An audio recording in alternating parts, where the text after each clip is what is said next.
देखिए next question है, आप भी इसका आंसर करें। यहाँ पर क्वेश्चन है consider the following statements regarding constitutional amendment. तो कॉन्स्टिट्यूशनल अमेंडमेंट पर बेस्ड ये स्टेटमेंट्स है और इसमें हमें बताना कि कौन सी स्टेटमेंट जो है यहाँ पर करेक्ट है।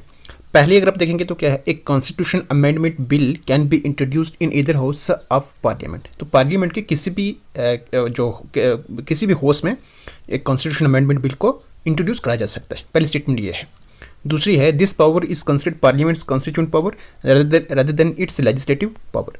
और इस पावर को पार्लियामेंट कॉन्स्टिट्यूंट पावर जो है वो कंसिडर करा जाता है rather than its legislative power. मतलब कॉन्स्टिट्यूंट पावर से ही इस एक कॉन्स्टिट्यूशन अमेंडमेंट बिल को इंट्रोड्यूस करा जाता है। थर्ड है constitutional amendments are not subject to judicial review. मतलब कॉन्स्टिट्यूशनल अमेंडमेंट्स जो हैं इनको लेकर आप कोर्ट को अप्रोच नहीं कर सकते। सिंपल इसका ये। अच्छा अब देखिए यहाँ पर इसमें आंसर क्या रहेगा। चलिए आंसर की बात करते हैं, लेकिन सबसे पहले आप देखिए यहाँ पर जो पहली स्टेटमेंट है कि constitution amendment bill can be introduced in either house of the parliament. तो पार्लियामेंट के किसी भी हाउस मतलब दो ही हाउस है ना, एक राज्यसभा दूसरे लोकसभा।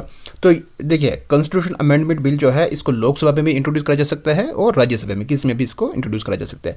एक मनी बिल जो है उसको सिर्फ लोकसभा में इंट्रोड्यूस करा जाता है। पहली स्टेटमेंट यहाँ पर क्या करेक्ट है, पहली इसमें करेक्ट है, तो इससे ये ऑप्शन तो यहाँ पे खत्म हो जाता है।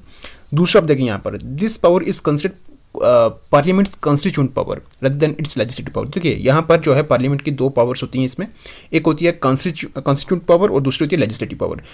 अच्छा वो पावर जिससे एक मतलब कॉन्स्टिट्यूशन अमेंडमेंट जो है बिल जो इंट्रोड्यूस करा जाता है उसको कॉन्स्टिट्यूंट पावर कहा जाता है, लेजिस्लेटिव पावर उसको नहीं कहा जाता। क्या कहा जाता है उसको, कॉन्स्टिट्यूंट पावर कहा जाता है। तो इसमें आप देखेंगे तो दूसरी स्टेटमेंट भी क्या यहाँ पर ट्रू है, तो यहाँ से ये भी खत्म हो जाती है और पहली दूसरी। अच्छा थर्ड देखिए constitution amendments are not subject to judicial review. देखिए सिंपल है कि अगर आप जो बेसिक स्ट्रक्चर है कॉन्स्टिट्यूशन का, बेसिक स्ट्रक्चर जो है इंडियन कॉन्स्टिट्यूशन का, अगर वो क्या होता है उसकी अगर वायोलेशन होती है तो उस केस में कोर्ट को अप्रोच करा जा सकता है। तो मतलब ये हो गया कि थर्ड जो है यहाँ पर क्या है, इनकरेक्ट है। तो थर्ड अगर इनकरेक्ट है तो इसका मतलब ये तो इसका आंसर नहीं हो सकता। तो इसमें आंसर क्या रहेगा, वो हमारा है इसमें सी ऑप्शन। सी ऑप्शन का इसका करेक्ट आंसर रहेगा।